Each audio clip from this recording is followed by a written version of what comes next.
dəyərli qonaqlarımız, sizi sözlərin ən gözəli, ən ünlüsü olan salamla və salamların ən gözəli ilə salamlayırıq. Allahın salamı, rəhməti, bərəkəti üzərinizdə olsun. Qiraət mədəniyyətinin formalaşdırılması layihəmizin açılış tədbirinə xoş gəlmişsiniz.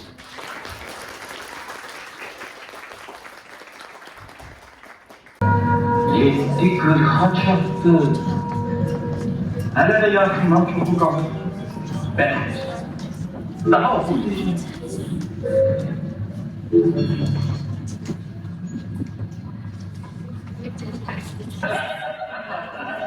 Kim bilebilen? Kim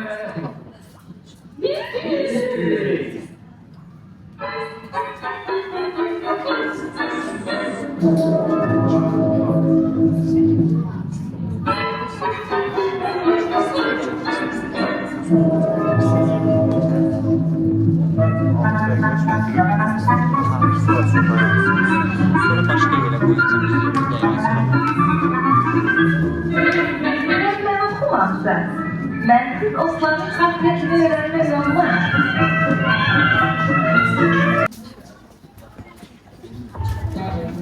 Söz açmaq sənin də məndən, sən demək, sonra da söyləmək mən. Ya qayğı içində, ya sakit, aram, nə cür yaratdınsa, o cür yaşaram. Ey Tanrı, ümidim bunadır ancaq, bu köhnə dəzgahdan düşərsən uzaq, elə ki pozular tərkibim mənim, dəyişər qurduğum tərtibim mənim. Əsdikcə tozumu dağıdar yerlər, pak olan canımı görməz bir nəfər. Müəssisəçinin Sıralı Gözə Fəlsəfə Doktoru Yekənin Mirzəyeva. Açılış tədbirimizi niyə bu məkanda seçdik? Mənim qardaşım yoxdur. Amma bu Qədir müəllim mənə ilk dəfə mələk bacım dedi. Mən çox xoşbəxt oldum. Hər də bu kəlmə yadıma düşəndə həmişə ağlamağım gəlir. Sonra mən sıxıntılarım olanda mənim bir pedaqoqa ehtiyacım var. Bunun yanına dərdləşməyə gəldim və düşündüm ki, qiraət mədəniyyətinin formalaşma layihəsini bu məktəbin divarlarında açmalıyam. Çünki sahib olduğum çox dəyərlərə məhz bu məktəbə borcluyam. Uzun illər öncə mən yeni özümü axtaranda, həyatın mənasını axtarışlar içində olduğum an Vüsalə ilə görüş yeri təyin elədik. Çoxlu suallarımız vardı və məni iş yerinə dəvət elədi. Onun iş yeri Diyanət Vəqfinin sizin köhnə məktəbi. Mən dedim, bura nədir Vüsalə? Dedi, bura vəqf məktəbi. İnsanların xeyirləri ilə təhsilə dəstək olunur, vəqf ayağa qaldırmaq. Və mən burada çox xoşbəxtliyimi ishar eləmək istəyirəm. Diyanət Vəqfinə özəl bir borcum var. Cığ İctimai Birliyinin yaranmasının zəmini Diyanət Vəqfindən gəlir, xəyallarından, duyğularından. Qədir müəllim, sizə çox təşəkkür edirəm. Sıxıntılarda bizə dəstək olduğunuz üçün. Tanrı Məmmədova və Hüseyin Orucu.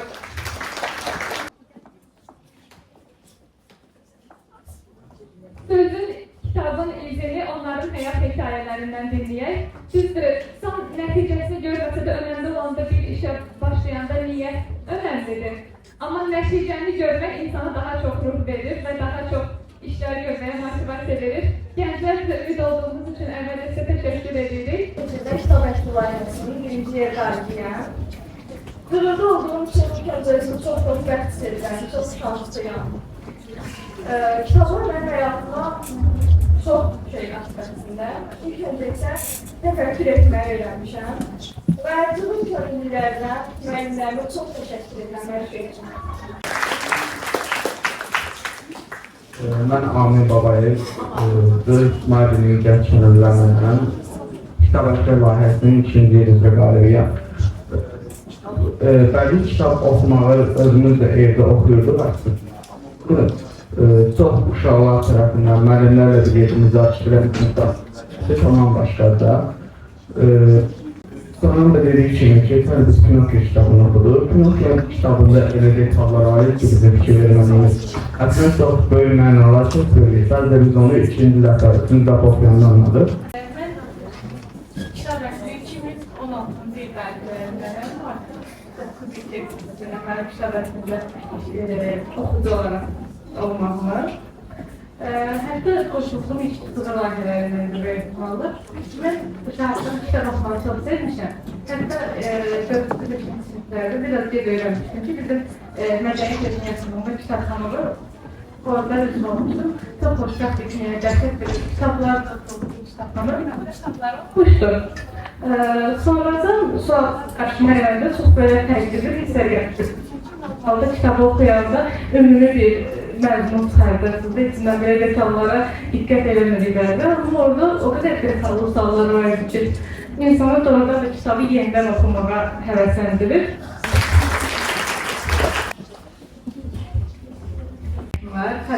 Xəzər Üniversitetində psixologiya tələbəsiyəm, son kursam. Mən də Samlerlə eyni layihəsində olmuşam və mən də qaydlarıyam. Həyəcanlıdır. Qirayət mədəniyyəti layihəsinin meneceriyəm. Ayşədə siz qrupu deyirik. Çünki tələbələrlə keçirdiyimiz müsaadiyyələrdə həmçinin mütləq seçirik aramızdakı iki kitabını bölüşəcək, ən öncə bölüşənlərdən olur. Və həmişə həyatındakı izlərini bizə danışıb, burada yəqin biraz həyəcanlanır. Çox təşəkkür edirik. Sizin həyatınızdakı, hikayələrinizdəki sözlərin izi və bizə ümid olmanız hər birimiz üçün çox dəyərlidir. Çox təşəkkür edirik. Qeyd etmək istəyirik ki, 2022-ci ildə QHT-lərə Dövlət Dəstəyi Agentliyinin dəstəyi ilə Gənclər və Yeniyetmələr arasında oxu mədəniyyətinin təşviqi adlı layihə keçirmişik və bu layihə ilə Azərbaycanda 12 bölgəyə, 27 ucqar kənddə 1000-ə yaxın uşağa çatmışıq və oxu mədəniyyətini düşünürük ki, Azərbaycanın ən ucqar nöqtələrinə qədər yaymağı müvəffəq olmuşuq. Bərabər hesabat videomuza baxaq. Cəbir İsmail Birliyi, Qeyri-Rəsmi Təşkilatlarına Dövlət Dəstəyi Agentliyi 2020-ci ildə keçirdiyi kiçik qrant müsabaqəsində qalib olmuş. Gənclər və yeniyetmələr arasında oxu mədəniyyətinin təşkili layihəsi 1 fevral 2022-ci il tarixləri arasında uğurla həyata keçirilmişdir. Digər müəllim sizə və Günah sizə çox sağ olun ki, mənə güvəndiniz və bu işdə mənə güvəndiniz. Çox sağ olun. Layihə haqqında qısaca məlumat verəcəm sizə. QHT-lərə Dövlət Dəstəyi Agentliyi tərəfindən həyata keçirilən qrant müsabiqədə qalib olduğumuz qirayət mədəniyyətinin formalaşdırılması layihəmizin əsas məqsədi gənclər, yeniyetmələr və həmçinin uşaqlar arasında araşdırmaya olan maraq səviyyəsinin artırılması və həmçinin oxu mədəniyyətinə təşviqdir. Bununla da onların yaradıcı və tənqidi düşüncəyə sahib olmasına, təbiətlə təcrübə və müşahidəyə əsaslanan ünsiyyət nəticəsində axtarış eşqlərinin canlanmasına və kitab oxumağa qarşı olan maraq səviyyələrinin artmasına nail olmağa niyyətlənmişik. Bu baxımdan iyun-avqust aylarına əhatə edəcək layihəmiz boyunca Bakı şəhəri, İsmayıllı, Ağdaş, Quba-Xaçmaz bölgələrində yaşayan gənclər, yeniyetmələr və uşaqlar, həmçinin onların analары ilə mütəmadi olaraq müsahibələr keçirəcəyik və həmçinin məktəblərdə də qirayət mədəniyyətinin formalaşdırılması üçün və buna təşviq edilməsi baxımından tədbirlər proqramının keçirilməsi nəzərdə tutulur. Layihə müddətində könüllülərimiz də olacaq ki, hansı ki, həmin könüllülər uşaq qrupları ilə müsahibələrdə rəhbər kimi iştirak edəcəklər. Həmin könüllülərimizlə təlimçimiz Yegan Mirzəyeva tərəfindən 3 hissədən ibarət görüşlərimiz keçiriləcək və bu görüşlərdə biz yaradıcı düşüncə, sözün işığı, nitq və yazı bacarıqlarının artırılması, həmçinin mütaliə işığında axtarış eşqi kimi maraqlı mövzularda ünsiyyət quracaq və bir yerdə öyrənəcək bu sahə haqqında. Layihənin sonunda bağlanan tədbirimizdə bütün layihə iştirakçılarımız arasında müsabiqə keçirəcək və qaliblərə hədiyyələrimiz olacaq. Həmçinin ən sonunda qalib iştirakçılarımızla Samur Yalama Milli Parkında da düşərgə keçirilməsi planlaşdırılır.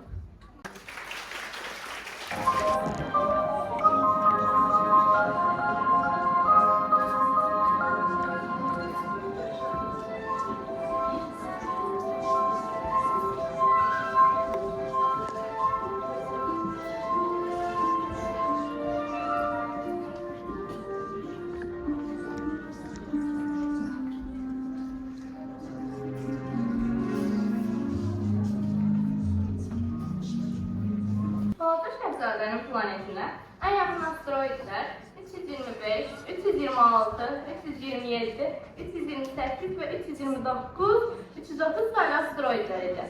Bir kral yaşayırdı. Kralın əynində sincap xəzinindən palto, sadə, lakin də əzəmətli taxtında əyləşmişdi. Bəli, bu gələn mənim xalqımdır. Bir dəqiqə, necə olur ki, sən məni ilk dəfə görürsən, amma tanıyırsan? Bu nə işdir belə? O zaman yaxınlaş görüm kimsən. Hər kəsin qarşısında özünü hökmdar kimi görməkdən qürur duyan kral ona dedi. Balaca Şəhzadə gözləri ilə oturmağa yer axtarırdı. Ancaq onun xəz paltosu bütün planeti zəbt etmişdi. Ona görə də ayaq üstə qalmalı idi. O isə yaman yorulmuşdu və birdən əsləməyə başladı. Gözləyir, sən kralın yanında əsləmək qədər çıxanı bilmirsən. Bundan sonra sənə əsləməyə qadağan edirəm. Allah Həzrət, mən çox üzr istəyirəm.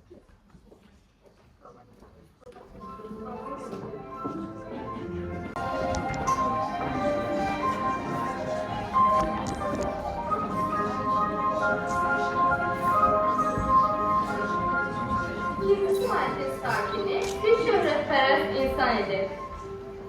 Aha, baxın, yaxşı baxın. Pərəstişkarlarımdan biri gəlir. Şöhrətpərəst insanların gözündə bütün insanlar onların pərəstişkarlarından başqa bir şey deyildilər. Salam, nə qədər görürsünüz? Bu insanları salamlamaq, təzim eləmək üçündür. Amma təəssüf ki, buralarda gəzib dolananlar az olurlar. Eləmi? Aha, istəyirsən bir əsas yoxla.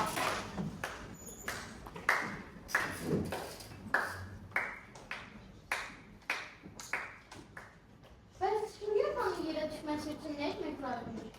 Ancaq şöhrətpərəst adam artıq ona qulaq asmırdı. Çünki şöhrətpərəstlər tərifdən özgə nə isə eşitməkləri, taqətləri yox idi.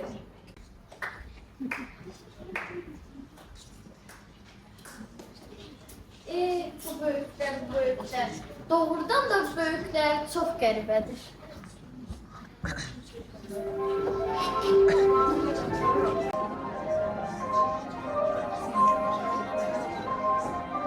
Yanındakı planetdə bir oyun alimətisi oturmuşdu.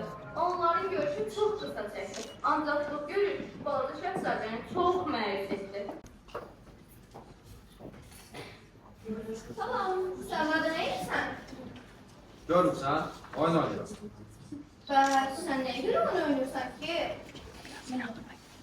Çünki adamlardan uzaq olmaz. Bəs sən nəyə görə insanlara rüşvət qurmaq istəmirsən ki? Bunun səbəbi mənə deyə bilərsən? Çünki onlar mən başa düşmür, ona görə. Bu insanlar çox qəribədir. Baş açmaq olmur. Gir olsun.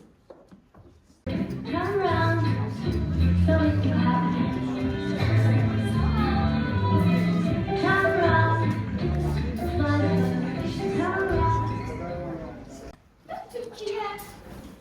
Gelmekle oyun oyna. Canım çok sıkılır. Hiçbir dostum da yok. Sen de çok oynamak isterdin ama ben ehlileştirilmemişim. Üzümü say. Ehlileştirmemek ne demektir?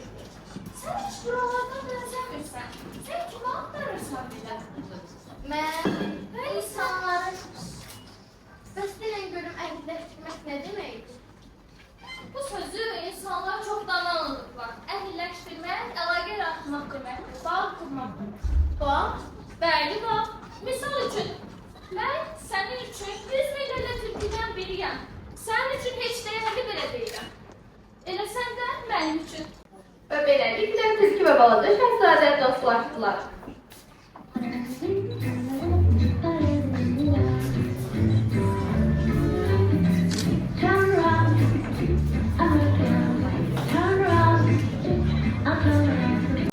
Mən sənə kiçik bir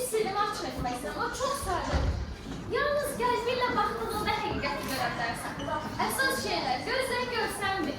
Əsas şeylər gözlər görsənmir. Sən dilini ona görə dəyər verirsən ki, onu bütün qəlbinlə sevirsən. Mən onu bütün qəlbimlə sevirəm. Bu sözü insanlar çoxdan unutublar. Amma sən unutmamalısan. Əhliləşdirdiyin bir şey üçün məsuliyyət daşımalısan. Sən gülün üçün məsuliyyət daşıyırsan. Mən gülüm üçün məsuliyyət daşıyıram.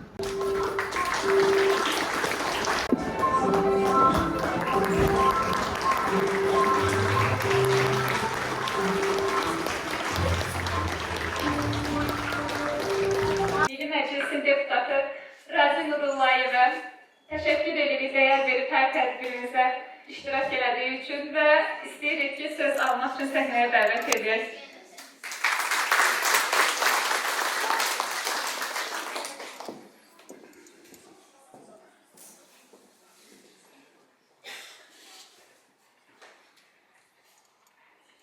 Dünyanın çok güzel universitetleri var. Azerbaycan'ın da güzel zihinleri, güzel uşaqlar var. Benim tanıdığım uşaqlar var, gençler var. Doğrudan da onların zekasına dikkat edirəm. Çok büyük bilikleri var. Ve bu kimi məktəblər de onlara biliklerini praktikaya tətbiq etməyə, onu reallaşdırmağa kömək edir. Ben bugüne kadar da okuduğum kitabın təsirindən çıxmamışam. Sonuncular arasını demək istəyirəm və arz edirəm ki, hər bir şəxs özü üçün bir neçə vacib kitab müəyyənləşdirsin və onu daima oxusun. Çünki hər zaman oxuyanda bence iyi nələrsə təşkil edəcəkdir. 1983-cü ildə Nobel mükafatı almış Kolumbiya yazıcısı Gabriel Garcia Marquez'in Yüzünün Tənhalıdır. Belki de bu kitap hem fantastikadır, bu kitap hem elimdir, bu kitap hem inqilabçılardan bahseden bir kitabdır, bu kitap hem de hayattan, aile münasibətlerinden, bir ailenin öz evladlarına münasibətindən, evladın ataya, anaya münasibətindən, atanın, ananın bütün cəmiyyətə, dövlətə, öz evladlarına, torpağa, evinə münasibətindən gedir. Hamımızı oxumağa, şirayət etməyə dəvət edirəm. Ancaq və ancaq gələcək oxumaqda, bilik qazanmaqda və inkişaf etməkdə peşə sahibi olmaqda. Teşekkür ederim.